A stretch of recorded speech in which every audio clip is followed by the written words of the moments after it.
এটা তো পুলিশের ক্ষেত্রে অনেকের যাবে আসবে, এটা তো একটা নিয়ম। না না না, এইসব কোনো ঘটনাকে কেন্দ্র করে না, এইটা একটা নর্মাল প্রসেস। উনি হয়তো অসুস্থ আছে বা অন্য কোনো কিছু আছে, এইসব।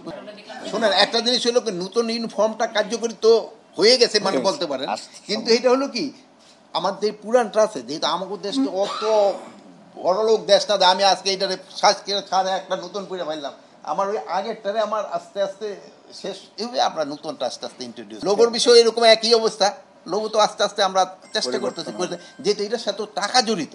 এটা তো এইটা না যে আমি ফু দিলাম এটা হয়ে গেল, ওইটা চলে আসলো, এটা তো সময় লাগবে।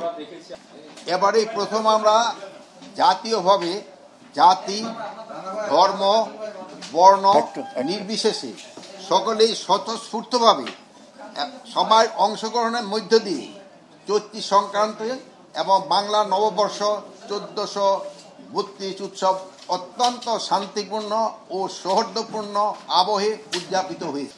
বাঙালি ছাড়াও 26টি জাতিগোষ্ঠীর অংশগ্রহণে পহেলা বৈশাখের অনুষ্ঠান বর্ণিল বৈচিত্র্যময় করেছে এবং এতে নতুন মাত্রা যোগ করেছে।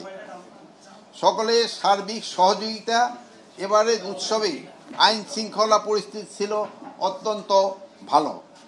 সবাই নিরাপদে নির্বিঘ্নে উৎসব উদযাপন করতে পেরেছে। এই জন্য আমি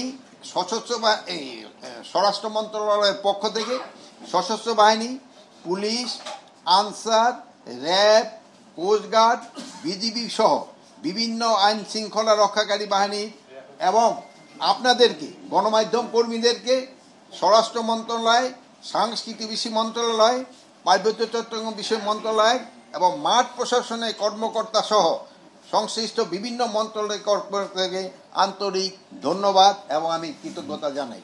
সর্বাগ্রে ধন্যবাদ জানাই আমাদের সাধারণ জনগণকে, যারা নিয়ম কানুন মেনে এবং সার্বিক সহযোগিতা করে এই উৎসবে সামিল হয়েছে। এবং বিশেষভাবে ধন্যবাদ জানাতে চাই সম্মানিত সাংবাদিক ভাই বোনদের, যাদের অক্লান্ত পরিশ্রম করে দ্রুততম সময়ে উৎসবের সৌহার্দ্য সম্প্রীতি বার্তা জনগণের নিকট পৌঁছে দিয়েছেন। ধন্যবাদ জানাই সাংস্কৃতিক বিষয় মন্ত্রণালয়কে, যাদের পৃষ্ঠপোষকতা ও বিভিন্ন সৃজনশীল উদ্যোগে নববর্ষের উৎসবকে রঙিন এবং বৈচিত্র্যময় করেছে। আরও ধন্যবাদ জানাই ঢাকা বিশ্ববিদ্যালয়ের কর্তৃপক্ষকে, যারা নববর্ষকে আনন্দ শোভাযাত্রাকে সর্বাঙ্গীন এবং সাফল্যমণ্ডিত করতে গুরুত্বপূর্ণ ভূমিকা রেখেছে।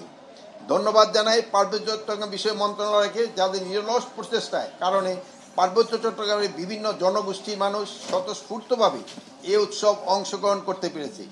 পরিশেষে আন্তরিক ধন্যবাদ জানাতে চাই অন্তর্বর্তী সরকারের মাননীয় প্রধান উপদেষ্টাকে, যার সার্বিক নির্দেশনায় নববর্ষের উৎসব একটি সার্বজনীন উৎসবে রূপ লাভ করেছে।